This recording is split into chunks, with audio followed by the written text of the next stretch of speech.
우리 영화부실에 아기가 하나 와 있는데 혹시 히터를 안 틀어드렸으면 히터를 좀 올려주시면 좋겠네요.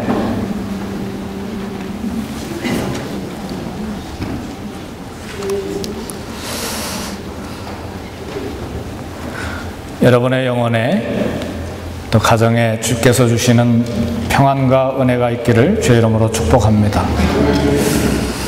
한 크리스찬 자매가 이혼할 수밖에 없는 안타까운 상황이 생겨서 담임 목사님을 찾아가서 상담을 하게 됐습니다. 담임 목사님도 안타까운 마음으로 여러 가지 조언을 많이 하고 또 이야기를 나누게 됐습니다. 그래도 많은 세월 동안 살아온 남편이 아닙니까? 대답하기를 그 인간은 내 남편이 아닙니다.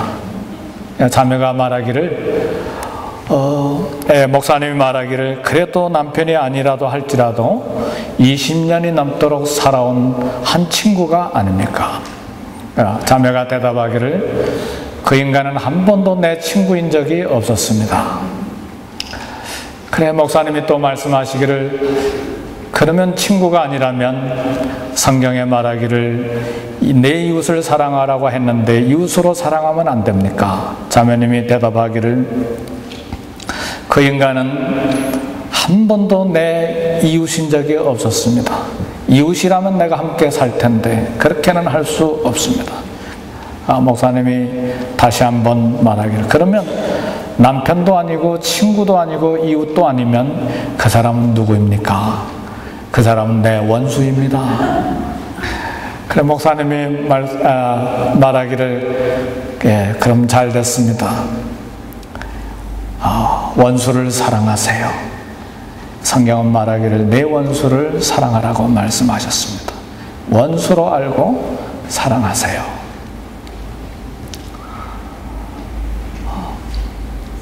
성도 여러분, 사실은 우리 먹을 것도 필요하고 뭐 옷도 필요하고 또 뭐 자동차를 굴릴 가솔린 값도 필요하고 다 뭐 그런 것들이 필요한 것 사실인데, 사랑이라고 하는 것은, 사랑은 우리의 삶을 유지시켜 주는 아주 기본적이면서도 중심적인 요소입니다. 가끔 가다 보면 아내들이 풀이 죽어서 이렇게 고개를 숙이고 있는 것을 볼 수 있는데 분명히 남편의 사랑을 받지 못한 경우일 수 있습니다. 아내의 사랑을 받지 못한 남편들도 밖에 나가면 길을 펴지 못하고 고개를 숙이고 다닐 수 있습니다. 그러나 아내의 인정을 받는 남편은, 그 남편은 자기 주제 파악도 모르면서 기가 살아나가지고 세상을 정복하러 나갑니다. 아내도 역시 마찬가지예요. 남편이 돈을 잘 벌어오지 못한다 할지라도, 비록 가난하다 할지라도 남편의 사랑을 받으면 얼굴에 생기가 돋고 삶의 꽃이 피기 마련입니다. 이 사랑이 얼마나 중요한지 몰라요. 우리 교회나 이 밖에 우리 자녀들도 길을 펴지 못하는 아이들은 분명히 부모의 사랑을 받지 못하는 아이들입니다. 그러나 부모의 사랑을 받고 남편과 아내의 사랑을 받는 자녀들과 남편과 아내들은 생기가 돋고 그리고 담대해지고 힘을 얻어서 이 땅을 힘있게 살 수 있는 것입니다. 우리 사랑은 인간의 삶을 지탱시켜주는 가장 중심적인 요소이기 때문에 그렇습니다. 그럼 우리 성도들은 누가 사랑해 주는가? 놀랍게도 우리 하나님께서 저와 여러분들을 사랑해 주십니다. 하나님의 사랑을 우리가 확신하면 세상에서 담대할 수 있습니다. 그리고 하나님의 사랑이 확신이 되면 마음이 뜨거워지기 때문에 우리 교회 안에서 열심으로 헌신하게 됩니다. 그래서 사랑을 충분히 공급받는 성도들은 어지간한 일이 아니면 교회에서 다투지 않습니다. 혹시 간혹 가다가 교회 안에서 이렇게 다툼이 생기는 경우가 있는데, 그런 경우에는 다툼의 원인이 다른 데 있는 것이 아니고 사랑이 부족하기 때문에 그렇습니다. 사랑에 굶주려 있으면 조그마한 일도 문제거리가 돼서 나를 괴롭히게 되고 거기에 긴장하게 되는 것입니다. 그래서 교회 안에서 다툼은 대부분의 경우에 원인이 다른 데 있지 아니하고 나를 좀 알아주세요, 나를 좀 사랑해 주세요 하고 하는 그런 요청인 것입니다. 그러므로 우리 성도들은 서로서로 충분한 이해와 사랑을 공급하는데 많은 관심을 쏟아야만 합니다. 성도 여러분, 우리 교회가 부흥하기를 원합니까? 우리 교회가 잘 되기를 원합니까? 그리고 예배가 뜨거워지기를 원합니까? 뭐 여러 가지를 생각할 수 있지만 우리 마음속에 하나님의 사랑과 성도들 간의 사랑이 충만해지면 교회가 부흥되기 마련이고 예배가 뜨거워지기 마련이고 사람을 만나는 것이, 성도와 성도가 만나는 것이 그렇게 즐거울 수가 없게 되는 것입니다. 그래서 아침부터 저녁까지 다 봉사한다고 해서 다 봉사가 되는 것은 아닙니다. 성경에서 가르쳐주는 봉사는 그 봉사에 사랑이 묻어 있어야 되는 것입니다. 어떤 교회는 텃세 때문에 교회가 심한 진통을 겪는 경우가 있어요. 텃세가 너무 심해가지고 기존 교인들의 눈밖에 벗어나면 이 새신자들이 정착할 길이 없어요. 우리 가정도 마찬가지잖아요. 남편이 한번 그냥 텃세 부리면 아내가 어디 숨을 데가 없잖아요. 아내가 텃세 부리면 남편이 숨을 데가 없잖아요. 자녀들도 역시 마찬가지. 그래서 교회에서 아무리 열심히 봉사해도 이처럼 텃세를 부리면 하나님 앞에 용납될 수가 없습니다. 하나님이 받으시는 봉사, 하나님께서 기뻐하시는 봉사는 사랑에 기초된 봉사이기 때문에 그렇습니다. 그래서 봉사의 제1 원리는 일을 성취해내는 것보다 사랑에 있습니다. 일이 조금 잘못돼도 괜찮아요. 그럼 뭐 우리 얼마나 실수 많이 합니까? 저 실수 많이 합니다. 예? 집에서도 실수하고요. 자녀들에게도 가끔가다 지적받아요. 아빠 말하지 마. 예, 우리 실수 많아요. 예. 그러니까 일을 잘 이뤄내는 것 어떤 면에서 또 중요할 수도 있지만, 그러나 그것보다 더 큰, 더 우선순위에 있는 봉사의 제1 원리는 사랑입니다.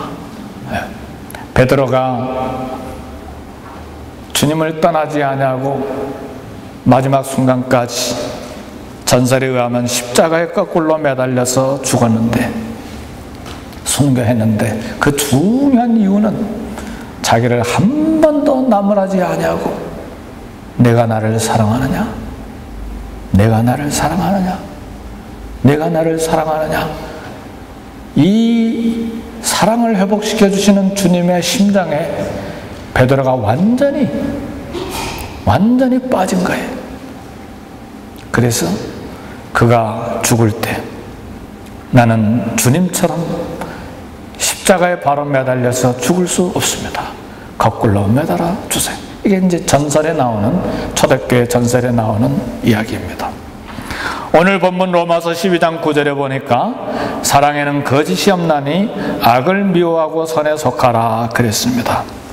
우리 교회 중심에는, 우리 사랑 한인교회 모든 이 지구촌에 존재하는 교회 중심에는 우리 예수님께서 흘리신 사랑의 피가 이렇게 흐르고 있습니다. 네, 사랑에는 피가 있는 거예요. 사랑이라는 말이 홍수처럼 많은데 왜 사랑이 이처럼 공허할까? 왜 사랑이 쉽게 식어버릴까? 거기에 피 흘리는 희생이 없기 때문에 그렇습니다. 오늘 본문의 말씀 보니까 사랑에는 거짓이 없다고 했는데, 거짓이 없는 참사랑에는 피 흘리는 희생이 들어가 있습니다. 피 흘리는 십자가 희생의 사랑이 교회 중심에 흐를 때에 교회 모든 지체들은 한 몸으로 단결될 수가 있습니다. 아무리 교회 건물에 예쁜 교회 간판을 걸어놓고 십자가를 예배당에 달아놓았다 할지라도 교회 와서 사랑을 느끼지 못하면 그것은 이미 교회가 아닙니다.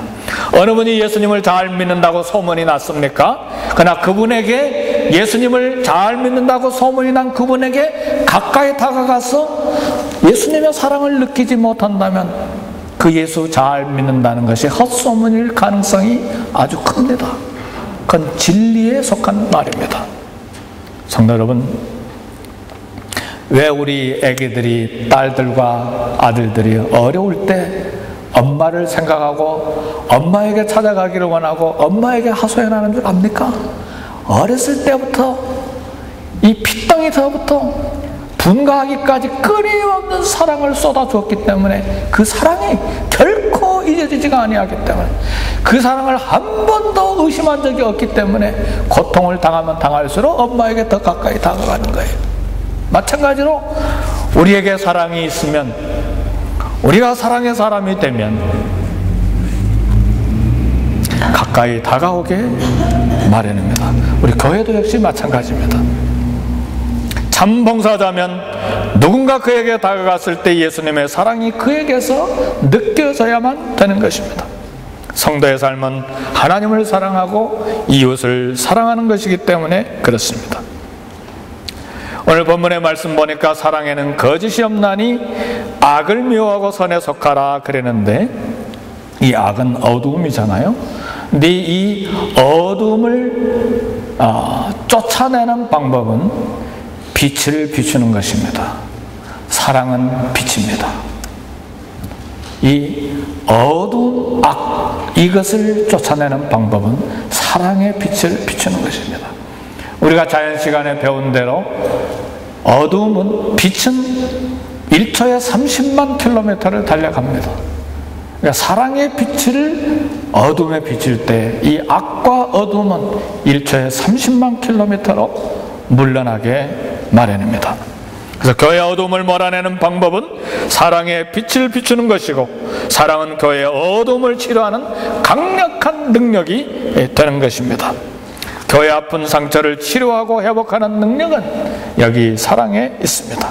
그래서 어떤 면에서는 때때로 우리가 권고해야 될 필요도 있지만 충고하지 말라, 그런 말을 합니다. 왜요? 충고로 사람이 변하는 것이 아니에요. 야단치지 말라, 그렇게 말합니다. 야단치는 것으로 변화되는 것이 아니고 사랑만이 회복과 치유의 변화를 가져오기 때문에 그렇습니다. 때때로 꼬마일 때, 아직 지각이 깨어나지 아니한 어린아이들은 부모가 사랑이기 때문에 자식을 초달할 수가 있어요. 그래서 지혜자도 자식을 사랑하는 부모는 자녀에게 초달한다고 그랬어요. 그러나 성인이 되면 충고와 야단을 쳐서 사람이 변화되는 것이 아닙니다. 우리 생각 같아서는 이거 한번 야단치면 제가 고칠 것 같은데, 사실 그렇습니까? 우리 부부관계를 한번 보십시다.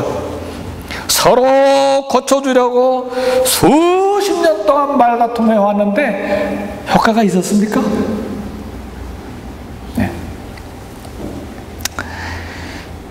이처럼 많은 세월 동안 말다툼에서 변화된 것이 하나라도 있었던 것이 아니고 오히려 상처만 깊어졌을 뿐입니다. 그러나 말없이 깨어나주고 말없이 사랑해 줄 때 스스로 변화가 일어나게 마련입니다. 그래서 우리 교회는 조직이 아닙니다. 위원회나 당회나 전도회로 이루어진 공동체가 아니고, 교회는 예수님이 흘려주신 피로 맺어진 사랑의 공동체입니다. 그래서 교회는 조직이 없어도 사랑만 있으면 교회는 불어나기 마련해요. 그래서 우리 2011년도에는 어떻게 해서든지 우리 각자 한 사람 한 사람이, 저를 비롯해서 모든 성도들이 사랑의 사도가 되기를 위해서 기도 제목을 삼고 오래 기도해야 될 것입니다. 교회 성장의 원리는 잘 짜여진 조직에 있지 아니하고, 교회 성장의 원리는 사랑에 있습니다. 교회는 사랑을 먹고 자라기 때문에 그렇습니다. 그러므로 교회 성장의 제1원리는 사랑에 있습니다. 본문 10절에 보니까 형제를 사랑하여 서로 우애하고 존경하기를 서로 먼저 하며 그랬습니다. 교회 봉사의 또 다른 방법입니다. 형제를 사랑하되 서로 우애하고 존경하기를 서로 먼저 해야 된다고 했어요. 상대방의 사랑을 기다려서 그때 사랑하고 상대방의 사과를 기다려서 그때 용서하는 것이 아니라 그랬어요. 그렇게 해가지고는 사랑의 기적이 일어나지 않는다는 말씀입니다. 오늘 본문에서 우리에게 주는 교훈은 먼저 하라는 말입니다. 먼저 사랑하고 먼저 존경하고 먼저 사과할 것을 이야기합니다. 사랑할 만하지 않아도 사랑하고 사과해오지 않아도 용서하고 존경할 만하지 않아도 먼저 존경하는 것이 성경에서 오늘 본문에서 가르쳐주는 사랑이요 겸손입니다. 존경할 만한 사람 존경하는 것은 그건 누구나 다 할 수 있는 일이에요. 사랑할 만한데 누가 사랑하지 못하겠어요?